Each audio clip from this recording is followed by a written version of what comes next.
जय श्री कृष्णा। एक बार फिर स्वागत है आपका आपके अपने चैनल पर जिसका नाम है सनातन संघ।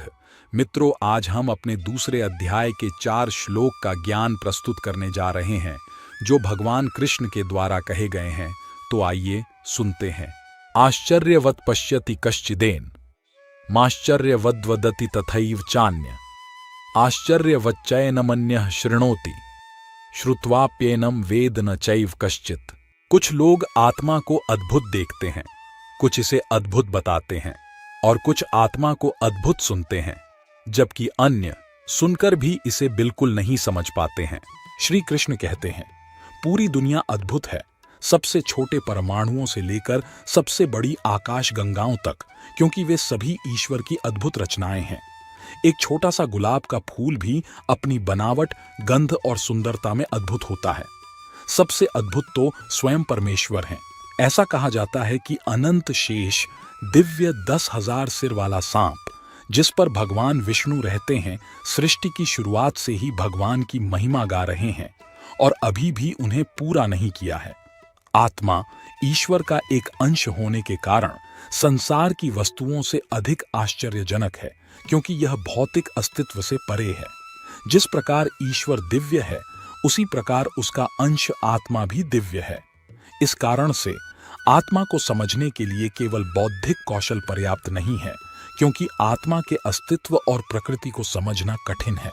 कठोपनिषद में कहा गया है, श्रवणायपि बहुभिर्यो न लभ्य श्रीण्वन्तो पि बहवो यम न विद्यो आश्चर्यो वक्ता कुशलो अस्या लब्धा आश्चर्यो ज्ञाता कुशलानुशिष्टा। ऐसा शिक्षक बहुत दुर्लभ है जो आत्म साक्षात्कारी हो। ऐसे शिक्षक से आत्म साक्षात्कार के विज्ञान के बारे में निर्देश सुनने का अवसर और भी दुर्लभ है। यदि बड़े सौभाग्य से ऐसा अवसर आता है तो जो छात्र इस विषय को समझ सकते हैं वे दुर्लभ हैं। इसलिए एक प्रबुद्ध शिक्षक कभी निराश नहीं होता है जब ईमानदार प्रयासों के बावजूद अधिकांश लोग या तो आत्मा के विज्ञान में रुचि नहीं रखते हैं या समझ नहीं पाते हैं।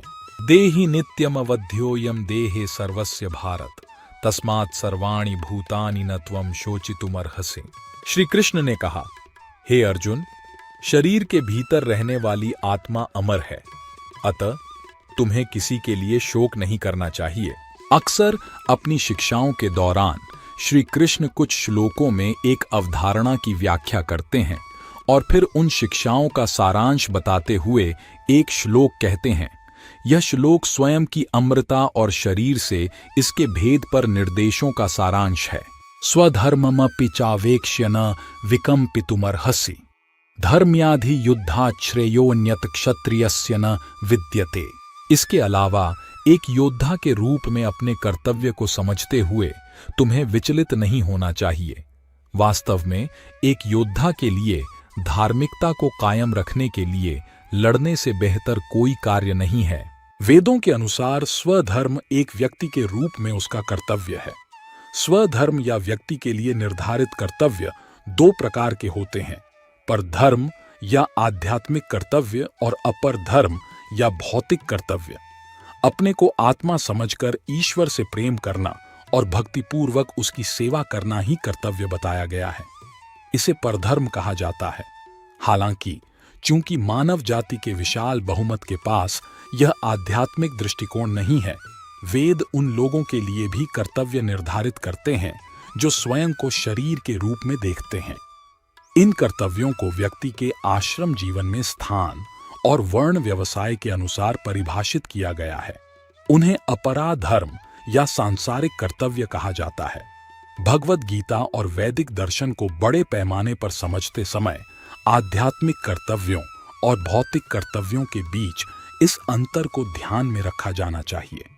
पेशे से अर्जुन एक योद्धा था और इसलिए एक योद्धा के रूप में उसका व्यावसायिक कर्तव्य धर्म की रक्षा के लिए लड़ना था।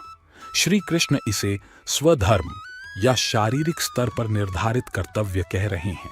यदृच्छया चोपन्नम स्वर्ग द्वारम पावृतम सुखिन क्षत्रिया पार्थ लभन्ते युद्धमीदृशम।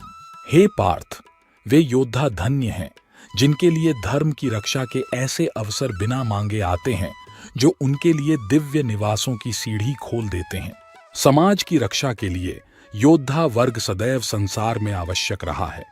योद्धाओं के व्यावसायिक कर्तव्यों की मांग है कि वे बहादुर हों और आवश्यकता पड़ने पर समाज की रक्षा के लिए अपने जीवन का बलिदान देने के लिए भी तैयार हों। वैदिक काल में जबकि शेष समाज के लिए जानवरों को मारना वर्जित था, योद्धाओं को जंगल में जाकर जानवरों को मारकर युद्ध का अभ्यास करने की अनुमति थी। ऐसे शूरवीर योद्धाओं से अपेक्षा की जाती थी कि वे खुले हाथों से धार्मिकता की रक्षा करने के अवसर का स्वागत करें।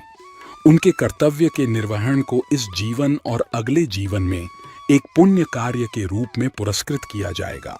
किसी के व्यावसायिक कर्तव्यों का उचित निर्वहन अपने आप में एक आध्यात्मिक कार्य नहीं है और इसका परिणाम ईश्वर प्राप्ति नहीं है। यह केवल सकारात्मक भौतिक पुरस्कार वाला एक पुण्य कार्य है। श्री कृष्ण अपने निर्देशों को एक कदम नीचे लाते हैं और कहते हैं कि भले ही अर्जुन आध्यात्मिक शिक्षाओं में रुचि नहीं रखता है और शारीरिक मंच पर रहना चाहता है, फिर भी एक योद्धा के रूप में उसका सामाजिक कर्तव्य धर्म की रक्षा करना है। जैसा कि हम देख सकते हैं, भगवद गीता कर्म करने का आह्वान है, निष्क्रियता का नहीं। जब लोगों को आध्यात्मिकता पर व्याख्यान सुनने को मिलते हैं तो वे अक्सर सवाल करते हैं, क्या आप मुझसे अपना काम छोड़ने के लिए कह रहे हैं? हालांकि श्लोक दर श्लोक श्री कृष्ण अर्जुन को उल्टा उपदेश दे रहे हैं। जबकि अर्जुन अपना कर्तव्य छोड़ना चाहता था, श्री कृष्ण उसे बार बार कर्तव्य निभाने के लिए प्रेरित करते थे।